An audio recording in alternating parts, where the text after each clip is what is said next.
semangat ya teman-teman. Oke, terima kasih. Terus Andini apa? Budi Arianto. Hadir. Kata-kata hari ini ada? Tidak ada. Oke. Ide Maulana. Ada kata mutiara hari ini, Ide? Tidak ada, Bu. Hanum. Resta Aulia. Ada kata-kata hari ini, Resta? Tidak ada. Oke. Dila Setiawati. Hadir. Ada kata-kata hari ini? Tidak ada. Riti Puji Astuti. Ajeng Pradisa. Ada, Bu. Oke. Rehan. Muhammad Rizky Faisal. Ada kata-kata hari ini? Muhammad Abdallah. Ada kata-kata hari ini? Tidak. Siti Nuranjani. Misala Julianti. Hadir. Ada kata-katanya hari ini? Tidak, Bu. Tidak. Saat Dimas Jaya. Silvi. Hadir. Kania. Hadir. Ada kata-kata hari ini, Kania? Ada, Bu. Apa?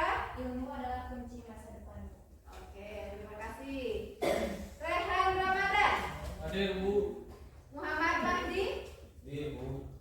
Maulana Isa. Muhammad Lutfiandi. Apa? Kemana? Tempat keterangan? Tidak ada. Terus Muhammad Febriansa. Hadir. Neng Nopi. Taufik. Taufik. Siti Haryanti. Putri. Hadir. Hani Aulia. Lia. Asta Revalina. Ya, baik. Yang Alfa nanti diingatkan ya, kalau misalkan tidak masuk sekolah itu diusahakan untuk memberikan kabar ke sekolah. Ya, nanti diingatkan teman-temannya ya anak-anak. Ya, Bu. Baik, sebelum kita mulai masuk ke pembelajaran, coba sekarang kalian cek dulu tempat duduk kalian, apakah masih ada sampah atau tidak? Sudah rapi atau tidak? Bajunya sudah rapi semua? Sudah. Oke. Kalau sudah, tujuan pembelajaran kita hari ini yaitu tentang struktur berita. Yaitu di sini ada 3 tujuan pembelajaran yang akan kita pelajari ya. Yang pertama di sini kalian harus mampu mengumpulkan informasi tentang inovasi lokal yang menarik secara mandiri. Yang kedua, kalian harus mampu menyusun berita ya yang berhubungan dengan struktur dan kaidah kebahasan yang benar. Terus yang ketiga yaitu kalian harus mampu menyajikan inovasi berita yang menghibur secara kreatif, komunikatif dan percaya diri. Nah, itulah pembelajaran kita hari ini. Nah, anak-anak, pada pertemuan sebelumnya kita telah belajar tentang kaidah kebahasaan dalam berita, unsur-unsur dalam berita, terus apa lagi tentang definisi berita. Coba ada yang masih ingat nggak? Apa itu yang disebut dengan berita? Ya, silakan angkat tangan. Ya, Ajeng, apa itu berita? Berita adalah tulisan atau laporan yang menyampaikan informasi tentang peristiwa atau kejadian yang terbaru atau penting untuk diketahui oleh masyarakat. Berita biasanya ditulis dengan gaya yang inovatif dan faktual, serta disusun berdasarkan data yang akurat dan dapat dipertanggungjawabkan. Baik, oke, terima kasih aja. Nah, jadi di sini bahwa berita itu adalah informasi faktual. Jadi kalau hoax boleh nggak? Tidak boleh. Ya. Jadi kalau dalam berita itu harus sesuai dengan fakta. Terus yang selanjutnya ada yang masih ingat unsur-unsur yang ada dalam teks berita apa saja? Ya, silakan Iden. Apa? Adik Simba atau 5W+1H. Ada 5W 1 H.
juga struktur beritanya itu bisa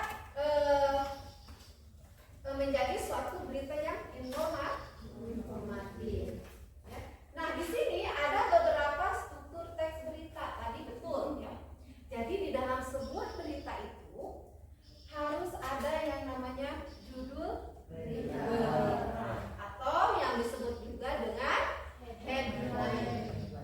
Ya, headline itu apa? Yaitu judul yang singkat ya dan menarik perhatian. Sehingga di sini nanti akan mencerminkan isi beritanya itu secara ringkas dan padat.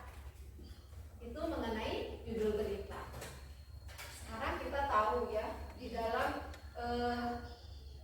dunia kita ini banyak sekali berita-berita yang bisa kita temui. Contohnya sekarang yang lagi marak itu berita tentang apa? Demo. Itu ya sekarang itu termasuk ke dalam berita. Ada judulnya? Dalam demo tersebut? Ada tentunya. Ya, terus yang kedua, di sini ada teras berita atau led. Ya, atau led. Nah, di sini biasanya kalau led atau teras berita ini itu adalah bagian pembuka berita yang berisi inti atau ringkasan informasi penting. Jadi teras berita ini mencakup 5W 1H. Jadi di sini tujuannya untuk menarik si pembaca. Ya. Menarik si minat si pembaca. Contohnya 5W 1H, di mana kejadiannya, kapan, siapa. Nah, itu semua dimuat dalam berita atau yang disebut juga dengan teras berita. Biasanya di dalam berita itu kan suka ada pembukaan ya. Misal contoh, pada hari Senin kemarin telah terjadi demo besar-besaran terhadap anggota DPR yang dilakukan oleh masyarakat dan juga oleh mahasiswa. Nah, itu biasanya pembukaan di dalam berita atau bisa juga masuk ke dalam teras berita. Terus yang kedua, di sini tuh ada tubuh berita atau body. Nah, bagian ini menjelaskan mengenai informasi secara detail, menguraikan latar belakang beritanya, kronologinya, fakta penting yang terdapat dalam beritanya. Nah, juga di sini informasi yang paling pentingnya itu biasanya ditempatkan atau disimpan di awal paragraf atau di pembukaan, ya. Terus yang selanjutnya ada penutup berita. Nah, penutup berita di sini ini biasanya berisi tentang dampak kejadian, kesimpulan, informasi tambahan. Tapi semua itu harus dimasukkan secara relevan. Ya. Nah, jadi itu adalah mengenai struktur teks berita. Nah, sekarang anak-anak, Ibu akan menyajikan sebuah video tentang contoh berita. Kalian simak ya.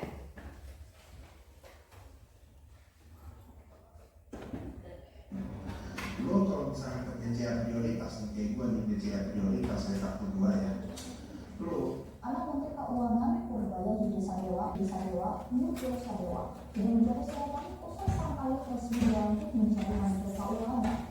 Pasalnya, atau dipanggil Yudhistira Anantila yang diduga milik sang putra memposting sembilan terhadap mantan Menteri Keuangan Sri Mulyani Indrawati. Yudi menyebut Sri Mulyani sebagai agen CIA Amerika yang menyamar menjadi menteri. Namun setelah viral bukan hanya postingan, media sosial Instagram anak Menko Purbaya Yudi Sadewa itu mengganggu banyak. Tidak hanya itu, Yudi Sadewa ternyata juga pernah melayani program verifikasi Sri Mulyani. Yudi Sadewa bahkan membina masyarakat yang kondisi ekonominya rendah dan menyebut pemerintah mencerminkan rakyatnya bodoh dan maling. Data tersebut dituangkan video dalam sebuah video di akun TikToknya beberapa waktu lalu. Tidak hanya sang anak, Pernyataan Menko Purbaya terkait gerakan 17+8 tuntutan rakyat juga langsung menuai polemik. Pasalnya Purbaya menyebut tuntutan tersebut bukan hanya dari bagian kecil rakyat Indonesia yang merasa terganggu dan hidupnya masih kurang. Ia mengatakan gelombang protes akan surut dengan adanya perbaikan ekonomi yang dilakukan sehingga masyarakat akan sibuk cari kerja dan makan enak daripada berdemo. Ikuti terus berita menarik lainnya, jangan lupa like dan share seluruh akun Twitter. Ciri-ciri orang miskin yang sering gue temuin, yang pertama fat mentality, itu jelas. Kalau ada orang sukses, mereka pasti benci, iri, dengki, sinis, dan ingin ngajak mereka balik ke golongan mereka. Yang kedua adalah munafik. Harta pun nggak dibawa mati, tapi kan bisa harta dibawa mati. Di Islam ini bisa kok disumbangin caranya.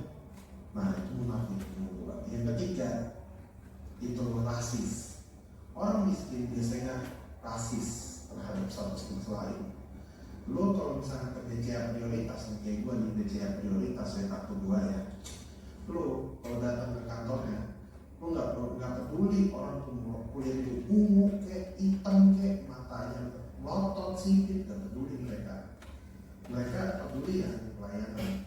Dan yang terakhir yang paling susah diatasi adalah mental ngemis. Oke, nah itu adalah salah satu contoh berita yang sedang trending topik hari ini ya, atau yang sedang viral hari ini. Nah, dari berita yang kalian lihat tadi itu yang menjadi topik utamanya itu apa? Hah? Ada yang tahu yang menjadi topik utamanya itu apa? Ada yang tahu?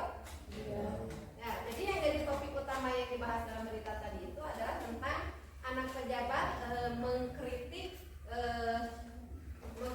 apa namanya itu pejabat lagi ya gitu. Nah, jadi di situ nanti kan dari kritik itu menurut kalian akan terjadi apa? Konflik tentunya. Terus apa lagi? Hah? Perselisihan, apa lagi? Hah? Akan menjadi viral jadi nggak? Viral juga. Nah, baik. Jadi dari video ini kita juga bisa mengambil dampaknya apa, terus fakta utamanya apa, itu ya. Nah, jadi di sini nanti ya kalian akan membentuk kelompok untuk mengerjakan LKPD yang nanti akan Ibu bagikan ya. Jadi dalam LKPD tersebut nanti silakan kalian buat ke dalam satu poster infografis tentang berita yang sudah disajikan tadi. Ya, nanti kalian analisis ya si berita tersebut, apa yang menjadi topik judulnya, apa yang menjadi judulnya, apa yang menjadi fakta utamanya, ya, apa yang menjadi analisis singkatnya, dan apa yang menjadi nanti dampaknya. Tuh ya, nanti kalian silakan sekarang bentuk dulu kelompoknya. Kita bentuk menjadi 4 kelompok. Silakan untuk membentuk kelompok ini. Ya, digabung saja. Semua digabung saja buat ke dalam 4 kelompok. Ya, berarti kelompok 1, 2, 3, 4. Jadi jangan bakunya harus digabungkan. Silakan.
jadi judul beritanya apa, terus bisa berhenti menjadi cari fakta utamanya apa, terus apa lagi pesan yang menganalisisnya.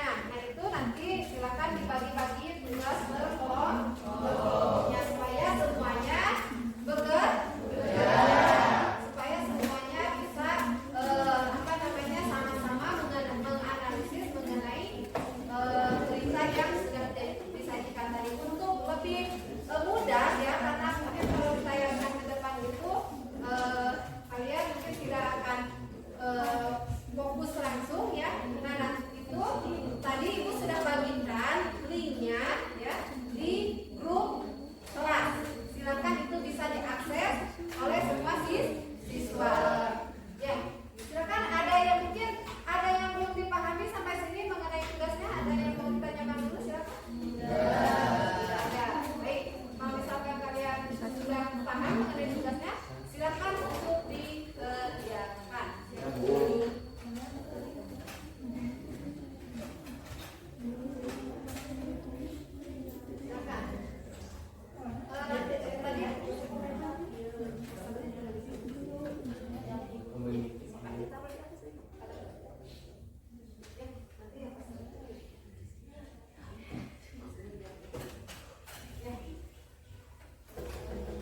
pertama adalah fakta utama dari pornografi, yaitu video komentar viral di media sosial. Dan yang kedua adalah mengundang reaksi publik pro dan kontra. Dan yang terakhir adalah pendapat dari pejabat terkait. Poin yang kedua, analisis singkat. Kontroversi di media sosial sering memicu diskusi publik. Masyarakat perlu menyaring informasi, memverifikasi kebenaran, dan tidak mudah terprovokasi. Adapun poin 3, pesan edukatif. Bijak bermedia sosial, pastikan informasi yang dibagikan benar dan tidak merugikan pihak lain. Dan ini hasil poster dari toko kami. Mungkin cukup sekian presentasi dari kami. Mohon maaf jika ada kesalahan kata. Terima kasih atas perhatiannya. Wassalamualaikum warahmatullahi wabarakatuh.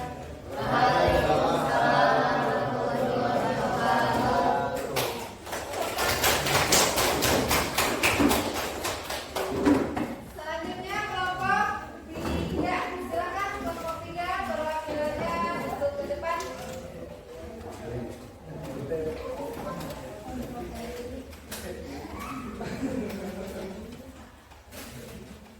Assalamualaikum warahmatullahi wabarakatuh. Waalaikumsalam warahmatullahi wabarakatuh. Baik, langsung saja di sini kami akan mempresentasikan tentang kontroversial komentar anak pejabat di media sosial.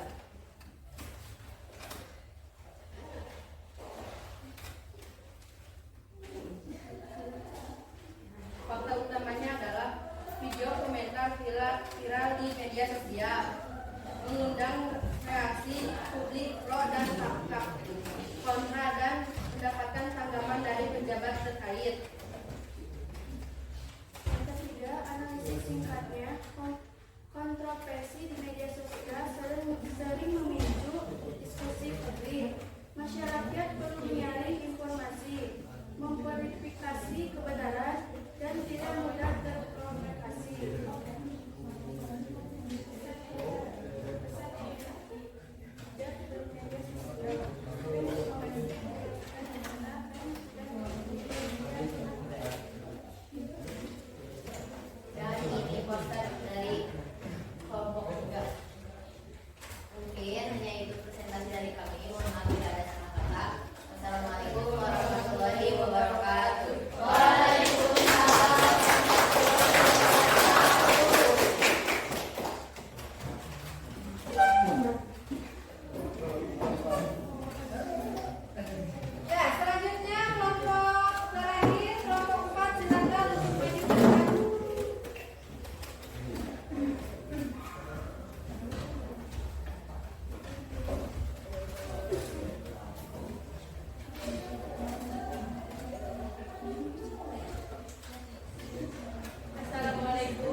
Maka tadi bisa Ibu lihat hasil dari posternya itu ada yang menyebutkan mengenai fakta utamanya, analisisnya, pesan edukatifnya, dan di situ sudah memuat semua tentang yang ada di video tadi, ya. Nah, anak-anak, jadi coba kalian merefleksikan hasil daripada pertemuan hari ini. Ada yang bisa merefleksikan hasil pertemuan kali ini? Oke, Kania? Apa? Unsur-unsur dalam berita yang biasa disebut adik-tingkat merupakan akronim dalam bahasa Indonesia yang juga merangkum elemen penting dalam sebuah berita. Ini adalah versi lokal dari konsep 5W plus 1H dan terdiri dari apa atau what, di mana atau where, kapan atau when, siapa atau who, mengapa atau why, dan bagaimana atau how. Oke, ada lagi yang lain? Oke, terima kasih. Nah, itu adalah refleksi kita hari ini bahwa di dalam pembuatan berita itu ada yang disebut dengan unsurnya, ada yang disebut dengan strukturnya, ada juga yang disebut dengan kaidah kebahasaannya. Nah, dan yang kalian sudah buat ini adalah tentang menganalisis mengenai berita yang sudah disampaikan tadi. Nah, baik, itu refleksi yang sudah kalian ungkapkan pada hari ini. Bagaimana perasaannya untuk pembelajaran hari ini? Oke, nah, baik, sebelum pembelajaran diakhiri, ada yang mau menyimpulkan dulu tentang materinya? Ada dulu Ya, apa? kesimpulan dari pembelajaran hari ini. Jadi, dalam sebuah berita itu terdapat unsur-unsur berita, yaitu judul berita, teras berita, tubuh berita, dan yang terakhir penutup